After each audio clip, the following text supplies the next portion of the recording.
Jessica Jones season 2. Now you only saw 3 episodes, right? Yeah, I saw 3 episodes of it. And I saw all of it. I binged through it. I think like in what, a day. I think like Yeah, maybe I couldn't do it.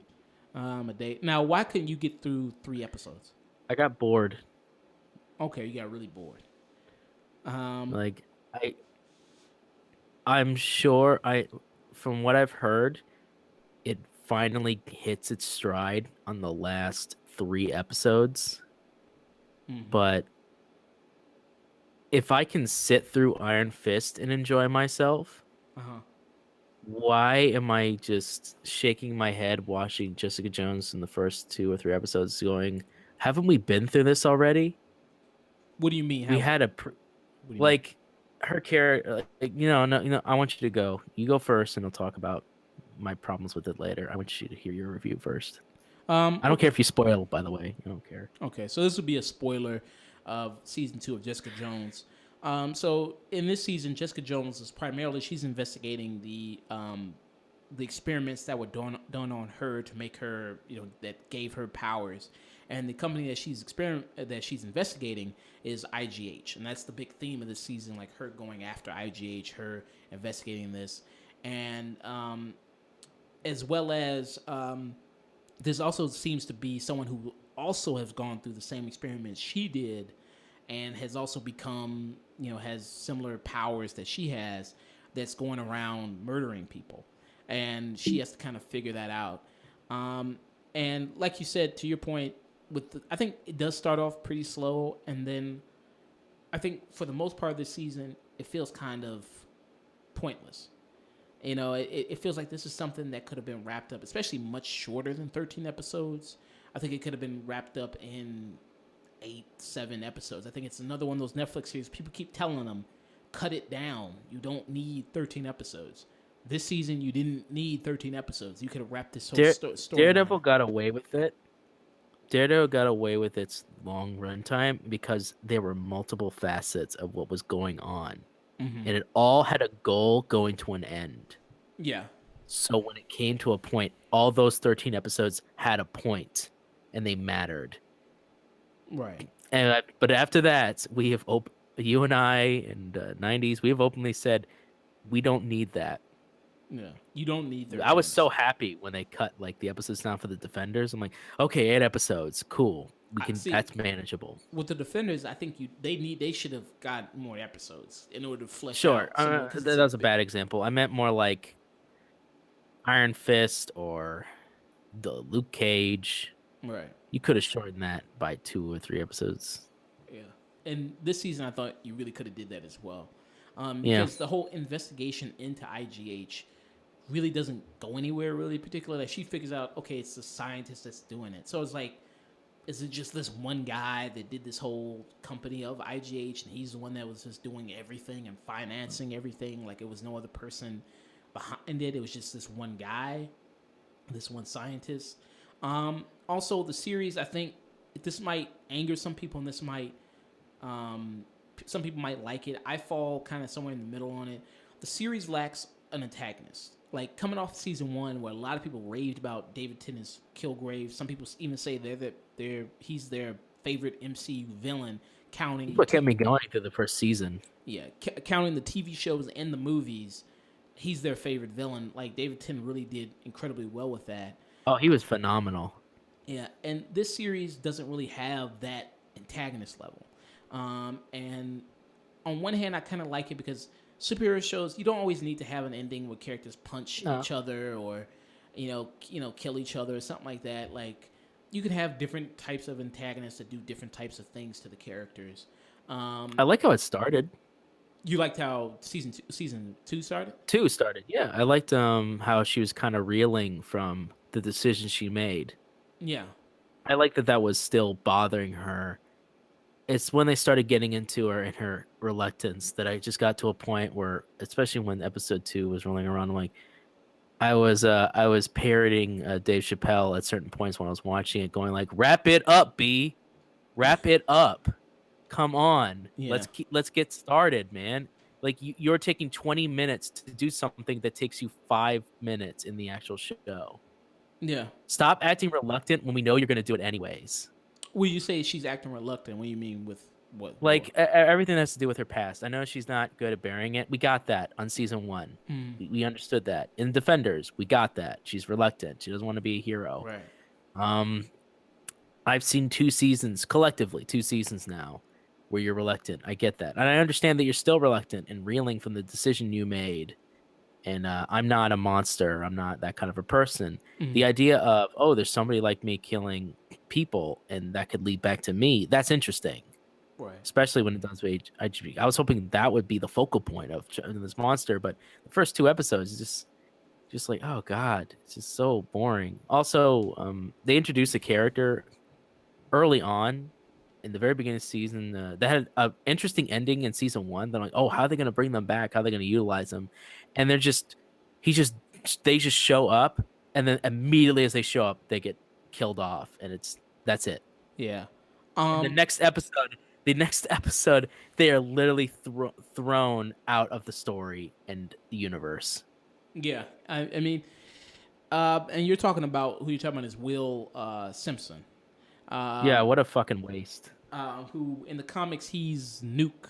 Nuke. In the comics, he's a Captain America villain, right? In the comics. He is. He's a Captain America villain. Sometimes Jessica Jones. Yeah. Who a lot of people thought, oh, he's probably going to have a good, bigger role in this season now, what is he going to do? And yeah, they just disposed of him so quick. I was like, well, damn, why even bring him back? Like, Yeah, why even have like if they him here? wanted it, like, and that's all for the purpose of the only kind of interesting part that I kind of sort of liked, which is the addiction that gets on set onto Jessica's friend. Trish, What's her name? Trish Walker. Trish. Yeah. Yeah, Trish Walker. When she has that addiction, kind of calling back that Jessica Jones' original best friend was Miss Marvel, Mhm. and so that's why they were besties, and but they couldn't get the rights to do that, so they had to make up Trish. Right. So to kind of bring that back, like, oh well, the addiction of being a superhero. I'm like, that's interesting, but there's like you could have easily she could have just looked for that lab and just found one of those masks, took it for evidence, and Trish finds it and uses it, and that does it. You could have just avoided Nuke altogether. Right. He did not need to be there. A rando from the studio could have just died. He could have just been a rando from the studio and just immediately served its own purpose of like, yeah, you needed a monster to kill it, and I guess that monster wasn't good enough. Right. Like, hell, it could have been that like director dude that shows up in episode 2. That would have been fine. I don't care. Yeah. He doesn't show up ever again, so whatever. And yeah, there's some disposable people like Will Simpson in this. Terry Chin, who plays Price Chang in this. Who's Yeah. like another PI guy that's trying to like absorb alias investigations and like, Yeah, he's just he's a entrepreneur who worked his ass off yeah, to be where he is. yeah, And he's really good at what he does. yeah. I mean, him being in it, I mean, like he comes in a lot of, like the beginning of it. Then he leaves he drops out of the show for like 4 or 5 episodes, then comes back. And then when he comes back, it's like, oh right, all right, you again, yeah, right, because he's gone for such a large middle part of the series. Mm, And again, like I don't think there's any real purpose. Like he doesn't really serve that much purpose to the story, really, right. that he really needs to be there. Um, I think some good things about this season. I think the characters of Trish Walker, her arc. There's moments where I really hate her character in this season, Mhm. and I think that's the whole point of it because what she goes through, because she starts taking this serum that Will Simpson was taking, like the stuff that makes her Right, like. because he had built up a tolerance from it beforehand, Uh huh. so he could handle it. Right. He Eh, could handle that stuff, and like that made sense. I guess it also bothered me that the guy basically tried to help fix him, and you figured, oh, he's gonna be like they're gonna save him for a rainy day, and they're gonna bring him out. It's gonna be a really big, important thing. Nah, he's just there, and now he's gone. yeah. It's like I don't know. To me, that made me stop. I just said, you know what? If you're just gonna treat your characters like that, I'm not even gonna bother Yeah. because you set up something so interesting. At least even Daredevil had the earnesty to treat their characters with respect Right. that they built up. Um, But yeah, no, Trish, go ahead. I didn't mean to interrupt you. yeah. So with Trish, she's going through an addiction. Taking this stuff that Will Simpson was taking to make him that enhances his senses, that gives him these better reflexes, makes him stronger. And she starts taking this stuff, and her arc in the show, because at first you see her, she's still doing her radio show, still she's trying to still talk about IGH and these people doing experiments on people, giving them superpowers, but nobody cares. Nobody, like, her ratings are dropping, and nobody's really listening. Like, people just want to hear that lifestyle stuff. People just want to hear about this new book about the best ways to keep your life great and all this stuff. Stuff's about gluten. Like all this type of stuff, all this bullshit she doesn't care about, that she doesn't deem as important, especially when she knows, like, there's bigger things going on in the world. And she's dating this guy, who this guy, his name was Griffin, who's played by Hall Ozen. And he's kind of like the perfect guy, almost, like, like, he's this good looking guy, and he kind of has the career that she kind of aspires to have, where he's this war journalist, like he's in battlefields dodging bullets, stuff like that. And he's on major news, doing world news on TV and all this stuff, and she's just doing Regular this. Jack McGee reporter. Yeah. And it's actually a real powerful scene when she's talking. I think she's talking to her mother, and she says, like, and she denies a marriage proposal from him, because she says, well, I didn't really love him. I just loved him because mainly I wanted to be him. And she just wanted to have kind of what he had. And it brings into more questions. It brings up more questions as far as her relationship with Jessica Jones, because as the season progresses, she becomes more and more obsessed with being a hero. Being Yeah, saving people. That's something I thought was interesting too. See, they're like, that's always like I like the small stuff that they introduce. It just seems like if you cut that stuff down to, like, I don't know, 8 or 9 episodes, you have a solid season. Yeah, because that didn't really kick in until, like, the latter part of the season. Yeah, And that needed to really kick off. it just brings up the question, like, does she really love Jessica Jones as a friend and as a sister, or does she love Jessica Jones because she wants to be Jessica Jones? And she constantly tells her, like, you could do so much more. You get these powers. Why aren't you helping people? Why aren't you doing this? Like, if I had your powers, I'd be doing way more. And so that really brings up an interesting question there, especially when it gets into the stuff with, because, like I said, spoilers for season 2. So the person that it turns out that's been killing all these people, a person who has also been experimented on, is Jessica Jones's mother. What? Yeah. So her mother survived the car accident. She learns that that it's her mother, the one, and she actually meets her mother, like, in the scene. They actually go face to face. The reason she doesn't recognize her right away is because because she was completely horrifically burned and all that. So they had to give her kind of she looks totally different than she did than obviously when she was her mother. But she still sounds exactly the same, like they say. But why didn't she recognize her by her voice when she first meets her? So that's Right. one of those things. But yeah, so it turns out that person's her mother, and she's stronger than her. You see numerous of times where she completely outmuscles Jessica Jones all the time. And it turns out, like, all this time, her mother's kind of just been locked away with the doctor who did the experiments. And that's why I say there's really no clear antagonist here, which some people might like, some people might hate, because even her mother, who does these, she does kill people, it's not 100% her fault, because she suffers from really bad brain damage because she was in a coma for so long, and she has these violent impulses. Like, you see her, like, she can't really control her anger. Like, you see her, like, Her brain was deprived a lot of oxygen, and so she suffered yeah, shit like that. yeah. So, like, there's a scene where she's playing piano, and, like, she gets frustrated. She just destroys the piano, and she's trying to, cook some eggs or something, cook breakfast, and she just, destroys the kitchen. She starts kicking shit. Like, she just has these violent impulses that she can't really control. That makes her such a big danger. And the doctor, who you think like when the doctor gets introduced, that he'd be like this evil kind of scientist kind of guy. Not really. Like he's uh, like a guy that generally thinks that I'm helping people.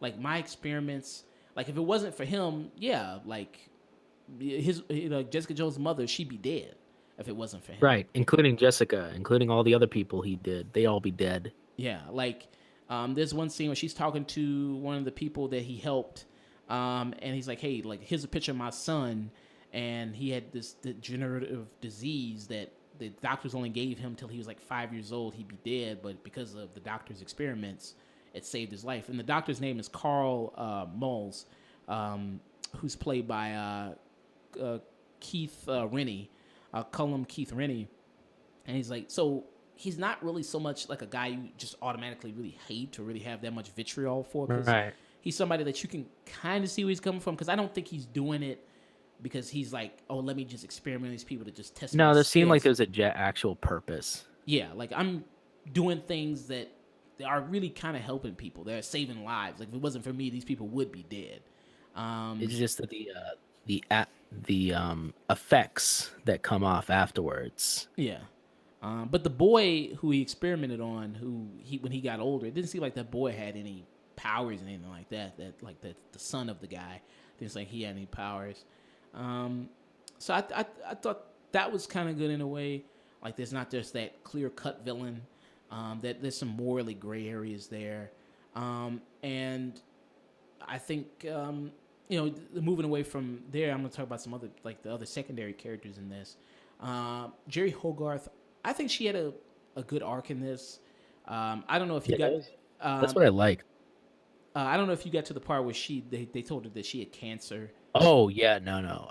That's episode 2. Okay, that's episode 2. That's all episode 2. And I always thought she was one of the best parts of Jessica Jones 1. Mhm. Jessica Jones season 1 had a lot of great characters. Yeah. Not just Kilgrave, Jerry Hogarth, also known as J Money. Yeah. No, she'll be J Money forever now. Thank you, Danny. If there's one thing you can thank Iron Fist, it's that great nickname. Yeah. And her arc, being a person who she has brain cancer, right?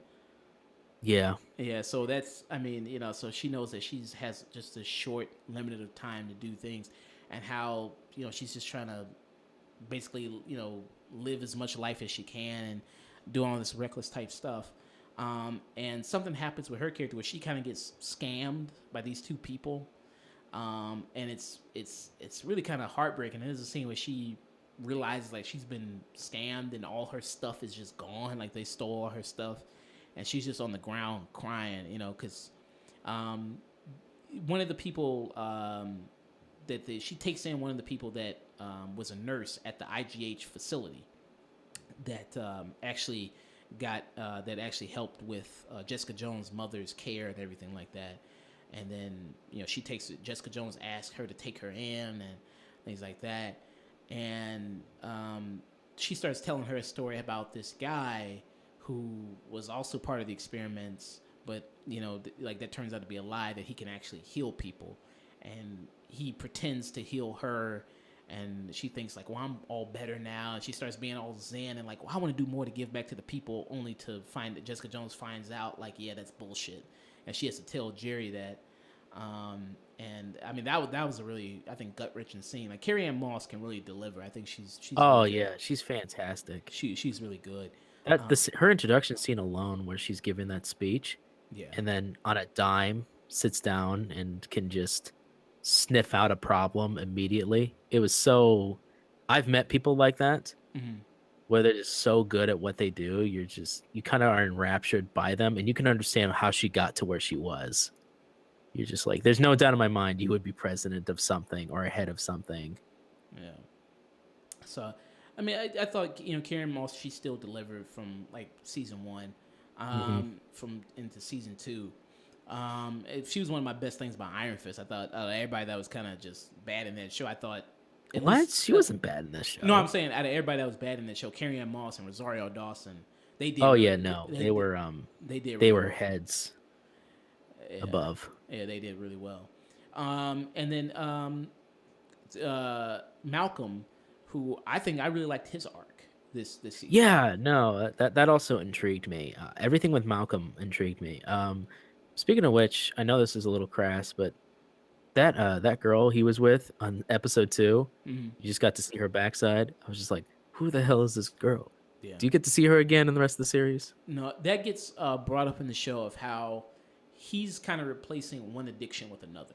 How before in Mm, season 1 you saw he was a heroin addict. yeah, He's just now it's all about him having sex. Like he's on dating apps, just having sex with random women, because he actually has a good line when he's talking to Trish, and he says like we both have holes in our souls, and we're just trying to have something to fill it.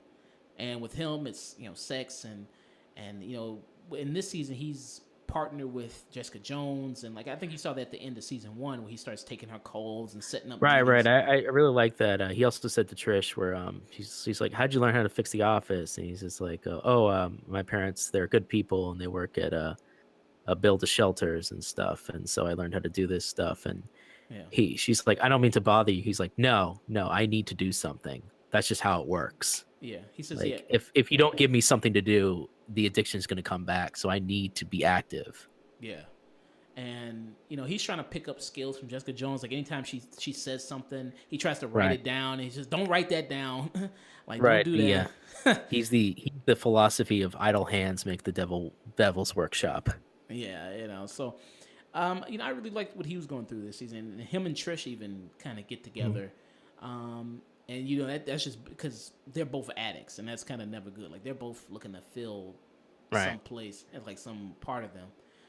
And he's actually kind of good at the PI thing. Like he actually takes up a case from her, because Jerry, she's trying to dig up dirt on her two partners at the firm in order so they don't kick her out, because of the whole brain cancer situation. right. Well, actually, no, not because of brain cancer, because she had an affair, not an affair, but she had a romantic relationship with the No, that wasn't her. fair. She was still married at the time. Okay, so she had an affair with the Yeah, secretary. yeah, they mentioned that right from the beginning and the whole thing, and that girl took it was an accidental death, because they hit her in the head, because she was trying to stab her to death Uh huh. with 1,000 cuts. Oh, right, Um, right, yeah. and so like she arrived and she pushed the girl, her wife back, and she fell her head fell on the edge of a table, and just that was it, and she Uh, just bled to death. okay, yeah. So so yeah, and then the girl took her time as basically as suing her because, man, basically I'm arrested for manslaughter. Right, right. Yeah. So they're trying to oust her from the company for Yeah, that. Jerry is not without sin. Yeah. And so she was hiring Jessica to dig up dirt on them, but Jessica, her dealing with the whole IGH thing, and her like, oh, turns Yeah. out my mom is still alive. Obviously, that's a lot to go through. Oh yeah, it's a hell of a So Malcolm kind of takes it up, and he starts doing it for her. So he's kind of got a knack for it, kind of got a good skill for it, which is nice. So I really liked what he was going through. So I don't think this season is completely bad. I think it's not as good as season 1. I think season 1 just had a really really good great performance by David Tennant, and then Jessica Jones, how she overcame something in that first season, like over kind of, well, I wouldn't say she completely overcame the trauma of being raped and being kind of under Kilgrave's influence. She did face it and she did confront it more with that. And then in this season, she's kind of confronting something and kind of overcoming something as well, with her confronting, because she, like you said, she's always been hesitant to go back in her past. She hates going back in her past. She like yeah. hates She'd rather run or drown herself yeah, first. yeah, just you drown herself in sorrows, and you see her, like at the end of like the final episode, her having dinner with the family that lives, beneath her. This family, Carlos and his son, who's her super, who runs the building, and she's having dinner with them. So she's trying to reconnect, have a family again, and have a sense of like, okay, it's not it's Normalcy. yeah, it's not bad to connect with people, because she's so afraid to connect with people because of what's Yeah, happened that's to why her. she's That's also a metaphor why she's a private eye. Yeah, It's a profession that keeps your distance. yeah, you know, and you saw like so you didn't get to the flashback episode. They do a flashback episode. No, again, it's not that I wasn't going to continue it. Uh-huh. I just couldn't binge it. Yeah. Like I just got like after the first 3 episodes, I'm just like, all right, I'm done Well, yeah. for now. There's a flashback episode where they show her when she's like in college and everything, and it shows Trish Walker. She's trying to like start like a pop music career and everything like that. Again, it shows like how much she kind of needs attention. Like, you know, Trish Walker's always, her addiction has always been kind of needing attention or needing a sense of purpose, or maybe someone to like her or someone to make her feel important. And you see her. Yeah, go ahead. Oh yeah, and you see like how Jessica Jones, she had like a boyfriend, this bartender. That's how she kind of got this name for Alias Investigations, because he was going to open up a club called Alias and all this stuff, and how he's kind of using her to get to Trish because Trish has money. He's like, oh hey, maybe, you know, do this. And then there's a scene where these couple of thugs, they come into like their apartment and try to muscle him for, you know, because he took money for them to start the club, and then she beats the shit out of those guys, and she protects him because that's like she says that you're my only family now. And how when the moment where it comes where he dies, because it turns out that Jessica Jones' mother killed her boyfriend, and like she was kind of following her at one time, and she kills her boyfriend. You know, how that broken her heart, you know what I mean? And you kind of really feel bad for her, because that led to, again, more people. She says, everyone around me dies, you know? Yeah, that was actually something I always wondered. I'm like, I know Trisha's mom is a bitch, but like I always got the sense of like, even in season 1, you got the sense that, like, in a weird way, like Trish is always trying to run away from the inevitability of being her mother.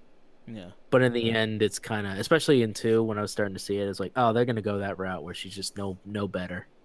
Yeah, I mean, she's pretty much like her mother. Yeah, like she's very self-centered, and you know, like she's what her mother made her into, pretty much. Right. And you know, and then there's that final episode of like, this is how much you really, because how Trish is maybe kind of the villain of the season more than anyone else. She kills Jessica Jones's mother. And because she's so needed, like she's so obsessed with being the hero, and Jessica Jones, Jessica needs my help. I gotta go help Jessica. Where's Jessica? Like, and she's so intent on being the hero and all this that she kills Jessica Jones' mother. And it's amazing to me how, like, she's just kind of like, she didn't feel like Jessica would be mad about that. Like, she just thought Jessica would be cool with it. She says, I had to do it, you know? Like, you understand, right? It's like, what, killing my mother, who I thought was dead all this time, and then now I finally have her back in my life. Like, you thought that that'd be okay for you to do? Like, you know what I mean? Like, you just thought that'd be okay? And like, okay. And you know how against Jessica Jones is against killing, and how much she was so against it. She had a perfect way to keep Kilgrave from fucking people over. Yeah. And instead of immediately snapping his neck when he was unconscious the few times he was, and just ending it right then and there, she's like, no, I need no, I need him to confess. I need him to do this. I want him to actually be in the crime. That's also something, a bit of a plot hole for season 2. That cop died. He was shot in the head. No one's gonna like ask questions about that cop. What cop are you talking? The cop from season 1. He was with them. The black cop who was with them, kind of semi-retired. Like, I don't know if I should do this. He helped them out. He figured it out, and then Nuke shoots the guy in the head. Oh, that guy. Oh, the dude from The Wire. Oh, yeah, like I actually really dug him, and I'm like, oh, we're gonna go with that guy. I'm like, oh, dang, are they're gonna bring that up or something? Yeah. And it's like, no, he's just, again, another throwaway character. Yeah. And there's 2 detectives in this show. Oh yeah, I saw them in season 2, in episode 2. I'm sorry. And one of the detectives, I like his name. You've seen him. He's a character actor, John Ventimiglia. Yeah. You've probably seen his face around. He's a cop, and you have the black woman. The guy, he's on the side of Jessica Jones because he's like, well, hey, you killing Kilgrave, that was great. I love that because he was one of those people. You remember that scene in season 1 where Kilgrave made the whole police department put guns to their heads, and he's like, I was one of those people, and I had nightmares about that for forever until you actually killed that guy.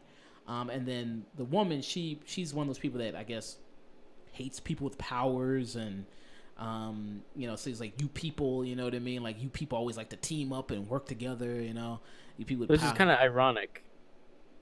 How's it ironic? Profiling. Oh yeah, her, and then I love Jessica Jones was like, you people, like, so that was a little funny. That was kind of funny and stuff like that. So all right, but overall, what'd you say about season 2?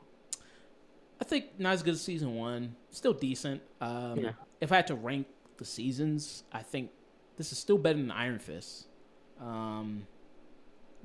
Defenders, is it better than that? Maybe by a hair, maybe, because I like the arcs of Jessica Jones, Trish, and Malcolm in this. So I'd still give it a thumbs up. I still say you check it out, stream it. Yeah. Are you gonna finish it? Yeah, I think I'll finish it just for the sake of you've piqued my interest now, knowing where it goes. Mm-hmm. And I'll sit through it just to see that then. Yeah. So, I think it's good. I think it's rough going at first, but I think it picks up maybe episode 7. That's when it starts to pick up. Oh, jeez. I think that's when it starts to pick up. All right. So, moving on from talking about Jessica Jones season 2. Hello, thanks for checking out our content. If you liked it, let us know, and if you didn't, let us know that as well. If you want to see more content, we post every Saturday on SoundCloud and YouTube at The Afternoon Tune. You can also find us through various social medias, Twitter, Facebook, Snapchat, Instagram, all one word at The Afternoon Tune. And if you don't deal with any of that social media stuff, you can also find us through our email at theafternoontune@gmail.com. And don't forget to always stay tuned.